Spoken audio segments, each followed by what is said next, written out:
कानपुर नगर 10 जनवरी 25 विश्व हिंदी दिवस के अवसर पर आयोजित किया गया अभिनंदन कार्यक्रम। कानपुर नगर से नूर आलम की खास खबर। यूपी आज तक। राष्ट्रीय शर्करा संस्थान कानपुर में विश्व हिंदी दिवस के अवसर पर एक नई परंपरा का आरंभ करते हुए अभिनंदन कार्यक्रम का आयोजन किया गया। राष्ट्रीय शर्करा संस्थान कानपुर ने प्रतिवर्ष विश्व हिंदी दिवस के अवसर पर नगर के हिंदी सेवियों को सम्मानित किए जाने का निर्णय लिया है। इसी कड़ी में इस वर्ष 10 जनवरी 2025 को संस्थान में आयोजित कार्यक्रम में हिंदी साहित्य साधना में वर्षों से अपनी कविताओं और कहानियों के माध्यम से सराहनीय योगदान दे रही डॉक्टर कमल मुसद्दी का सम्मान संस्थान की निदेशक प्रोफेसर सीमा परोहा द्वारा किया गया।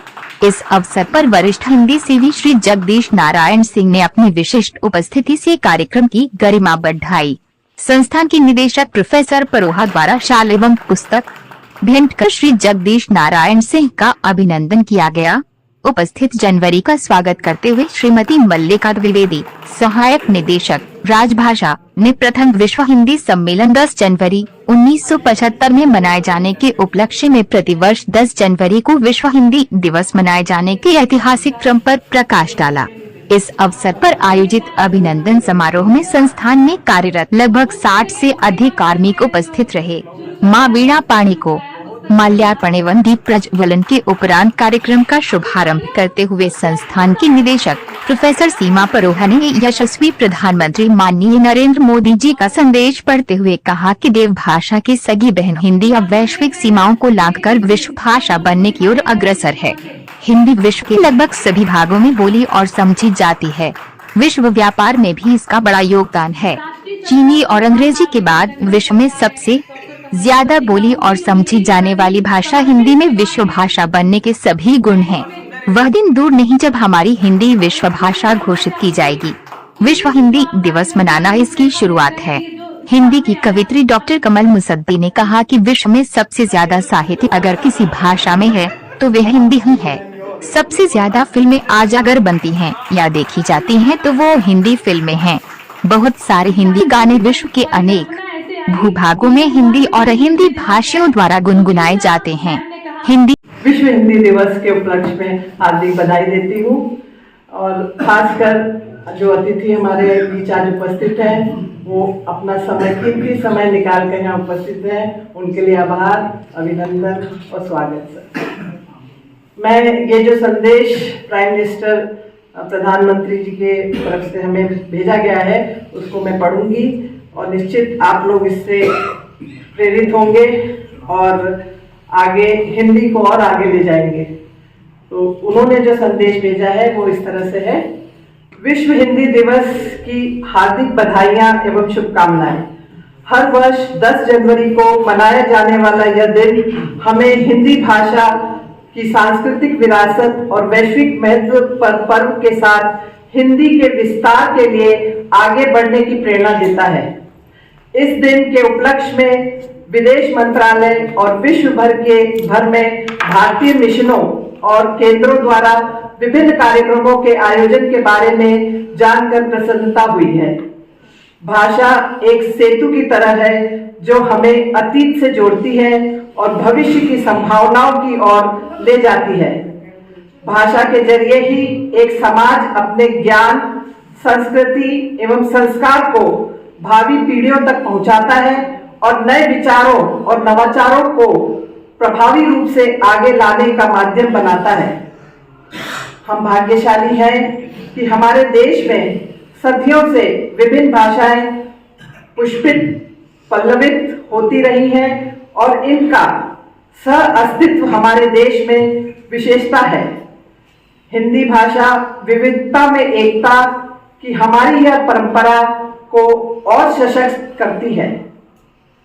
हिंदी की सरलता, सहजता और सहृदयता से ने विश्व में विभिन्न देशों में इसकी लोकप्रियता बढ़ाई है। हिंदी साहित्य, सिनेमा समेत कला की विभिन्न विधाओं के प्रति दुनिया भर में लोगों का स्नेह निरंतर बढ़ा है। अंतर्राष्ट्रीय मंचों पर हिंदी के बढ़ते उपयोग को देखना हर भारतवासी के लिए गौरवपूर्ण है। डिजिटल युग में हिंदी के प्रचार प्रसार को एक नई गति प्राप्त हुई है।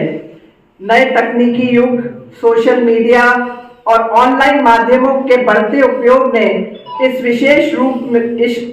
विशेष रूप से युवाओं के बीच एक रुचिकर भाषा के रूप में स्थापित किया है।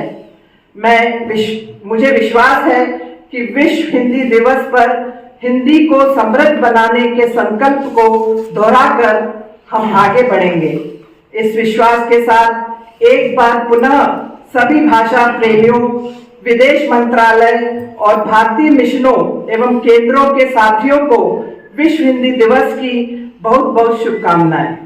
धन्यवाद। हिंदी की बात नहीं करूँ, मैंने कैम्ब्रिज में शिकागो में मैडम एयरपोर्ट पर गांधी जी का भजन बज रहा था। और जब आप घर से दूर हो ना, तब आपको अपने घर की छोटी छोटी चीजें याद आती हैं। वो चौकीदार जिसकी आवाज से इरिटेशन होती थी, जब लड़की ससुराल जाती है उसे वो आवाज भी संगीत लगती है, पंडित जसराज का गायन लगती है, क्योंकि वो घर से दूर है। तो जब वहां पर मैंने वो सुना और मुझे हिंदी अखबार देखने को मिले तो मेरा मन खिल गया। मैं न्यूयॉर्क में किसी अपने फ्रेंड के घर के बाहर खड़ी थी, तो पड़ोस में रहने वाली एक अंग्रेज लेडी बोली मुझसे, गोरी American, oh your dress is beautiful from India. मुझे लगा मेरे कपड़ों से पहचान गई कि मैं कहाँ से हूँ। तो हमारी भाषा, हमारी बोली, हमारी वेशभूषा, हमारा खाना आज इस ग्लोबलाइजेशन के वैश्वीकरण में बहुत जरूरी है।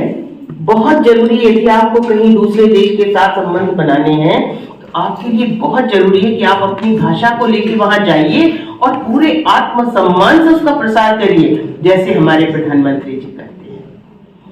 और वो मुझे याद है यूएनओ में अटल जी ने भाषण दिया था सबसे पहले हिंदी में। अभी तो बहुत सुविधाएं हो गई हैं, ट्रांसलेशन की जैसे बता रही है कि कान में तो वही आएगा जिस भाषा में हम बोल रहे हैं, मुंह से हम कुछ भी बोलते रहे। लेकिन जब ये सुविधाएं नहीं थी, तब जिन लोगों ने ये साहस किया उन्होंने बहुत बड़ा काम किया। और आज विदेश मंत्रालयों में जितने हमारे दूतावास हैं, सब जगह हिंदी दिवस मनाया जा रहा है। तो मैं आप लोगों से ही एक अनुरोध करना चाह रही हूँ। आज सबके घरों में बच्चे पढ़ रहे हैं और वैश्वीकरण में बच्चों के विकास के लिए जरूरी है उन्हें अंग्रेजी आए, क्योंकि इसमें कोई दो राय नहीं है कि अंग्रेजी विश्व की पहले नंबर की बुनियाद का पानी भी लगाना पड़ता है। अभी सुन लीजिए। रचना में कभी अपने जिगर का मान, कभी जीभ का स्वाद, तो कभी आंख का पानी भी लगाना पड़ता है। कुछ रचनाएं तो ऐसी होती हैं जिन्हें रचते रचते स्वयं को मिट जाना पड़ता है। आइए एक कविता मैं सोच रही हूँ कि ऐसी पढ़ती, तुम वहां हो, तुम्हारे पीछे हम हैं, हम संभालेंगे तुम्हारे परिवार। तब मैं ये कविता कहती हूँ मैडम कि अकेले नहीं हो तुम। आप सबकी तरफ से आश्वासन भेज रही हूँ, अगर जाए तो मेरी रिकॉर्डिंग भेज दीजिएगा कि अकेले नहीं हो तुम। ये सहमे से पहाड़, मासूम बेले, मजबूत तार। बेटा अब थोड़ी देर रोक दो जरा, क्योंकि मैं चाहती हूँ सैनिकों के सम्मान में थोड़े से अलर्ट हो जाए, जैसे हम राष्ट्रगान में होते हैं। थोड़ी देर ये सहमे, क्योंकि मैंने अपना दिल निकाल के रखा है इस कविता में। अकेले नहीं हो तुम, ये सहमे से पहाड़, मासूम बेले, मजबूत तार, सोए पाखी, सहमी तितलियां, दहकते जंगल, भटकती पगडंडियां, सनसनाती बर्फीली हवाएं, आम आवाम की दुआएं, सब तुम्हारे साथ हैं। अकेले नहीं हो तुम, ये सहमे से पहाड़, मासूम बेले, मजबूत तार, सोए पाखी, सहमी तितलियां, दहकते जंगल, भटकती पगडंडियां, सनसनाती बर्फीली हवाएं, आम आवाम की दुआएं, सब तुम्हारे साथ हैं। तुम्हारे करोड़ों पैर, करोड़ों हाथ हैं। तुम तो मौत के साए में जिंदगी के खेल खेले हो, इसलिए ये मत समझना मेरे दोस्त, इस कठिन सफर में तुम